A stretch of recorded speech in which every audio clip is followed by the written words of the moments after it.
how do you find your gift? I thought you'd wait for this one. Number one, how do you find your gift? How do you know what you were born to do? How do you know the thing that's supposed to make you wealthy?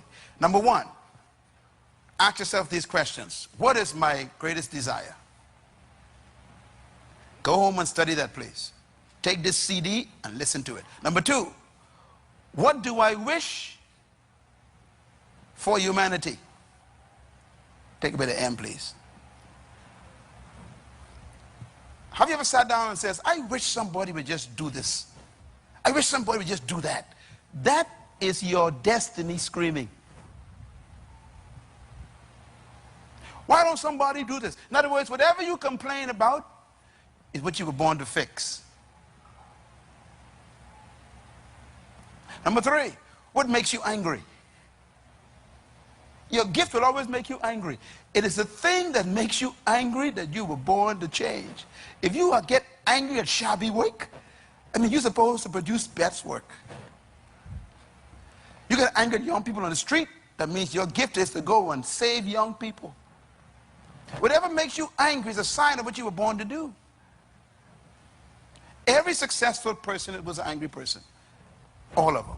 Nelson Mandela was angry, so he couldn't be a lawyer anymore. His anger made him leave law and sent him to jail. Mahatma Gandhi was angry.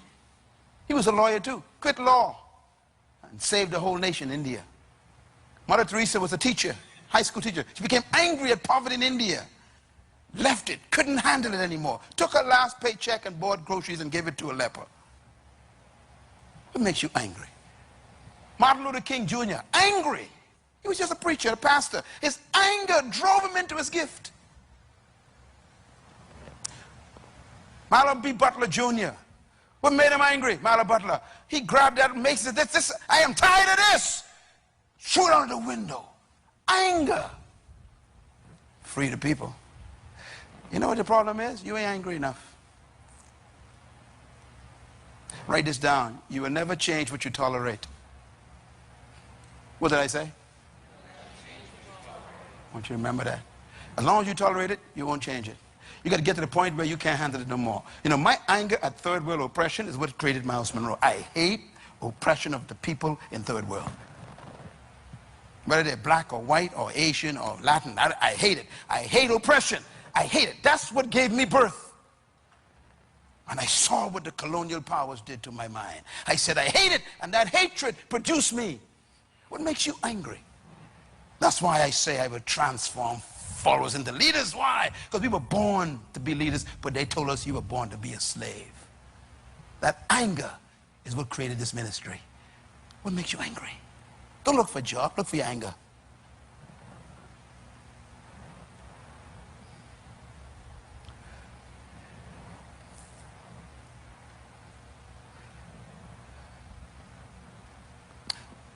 What is your deepest passion? Passion means, what do you want to do and never stop doing? Got to find it. Look at number 6. Number 5, what do you think about when you are alone? Normally, when you are finally quiet and alone, that's when your gift starts talking. You know why you can't find your gift? You with people too much. You got TV on too much. Listen to music too much. Everyone in history, you check them out, who heard their gift was alone. Moses, mountain. Jesus, in the hills. Elijah, in the cave. Where do you hear? We too noisy. Always with friends. Everybody, let's go. Nobody mean let's go. Go alone and listen to your spirit. You'll find your gift. And your gift is where your wealth is, remember. You don't find your gift among friends. You find it among God. Have you ever taken a walk by yourself for a long time? No, you haven't. You always want people with you. Let's go for a walk. No, no, no. Why don't you just go by yourself? Just go by yourself. I said, Lord, me and you going on a gift-finding walk. We're too noisy. What do you think about when you're alone? The question is, are you ever alone?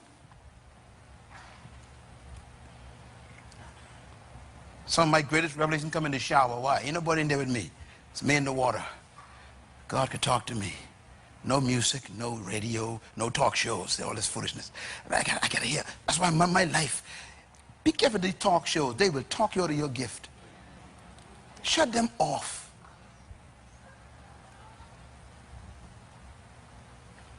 They'll rob you of your destiny. And they never solve problems. Number 6, what do you wish you could change in your country?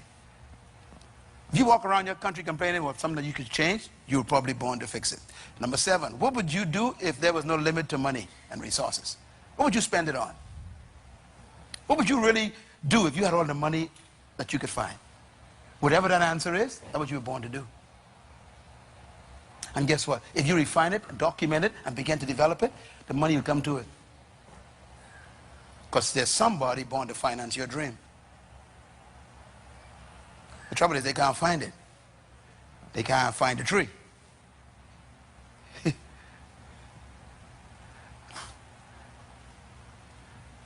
8, what is your natural gift? Number 9, what would you do without compensation?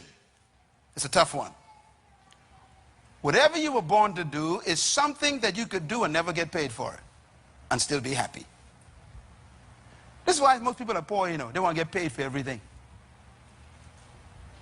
People who change the world and who become effective never do anything for money. They do it because they love the passion of it. Bill Gates wasn't interested in no money. He wanted to solve the problem of this massive computer that took up a whole room. He said, there got to be a way to bring DOS for them DOS things in a simple icon. And the guy said, I'm going to do it. Well, no money is concerned about. What are you passionate about? People come to me, Dr. Munroe, I'd like to be like you. I want to learn to teach and, you know, be a public speaker. I say, okay, volunteer to work in the children's church in BFM. Oh, no, I won't be a public speaker. I just give you the answer. Volunteer to go talk to the kids every Sunday. Why? Practice on them. They know when you make a mistake. What you want is you want the money I get. I started teaching Sunday school for nothing. I taught thousands of conferences for nothing. Why? I was refining my gift. I wasn't looking for compensation. You want to be successful? Do it for nothing. Serve your gift. Volunteer. That's how you become great. Talking to one of our IT people today, a young lady, I know she's here. And she said, I said, how long have you been working? She said, I've been working here since 2008. She said, but you know, Pastor Myles, I used to come here for 5 years and just volunteer. And one day they just said, you know what you're doing. Why don't you come on the staff? Now she's working as one of the leaders in IT. Would you do that, or you won't pay the first day? Volunteer. What would you do? And personally sacrifice for it.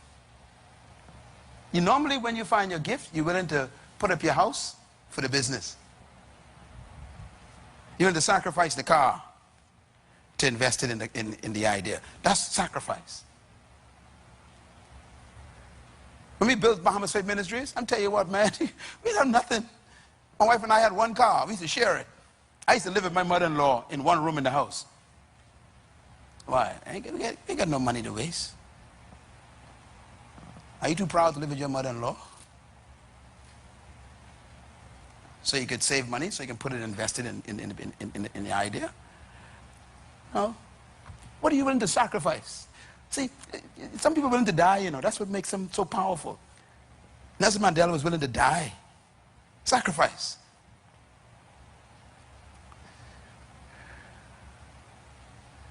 What are you willing to sacrifice for your idea? You may have to sell your house.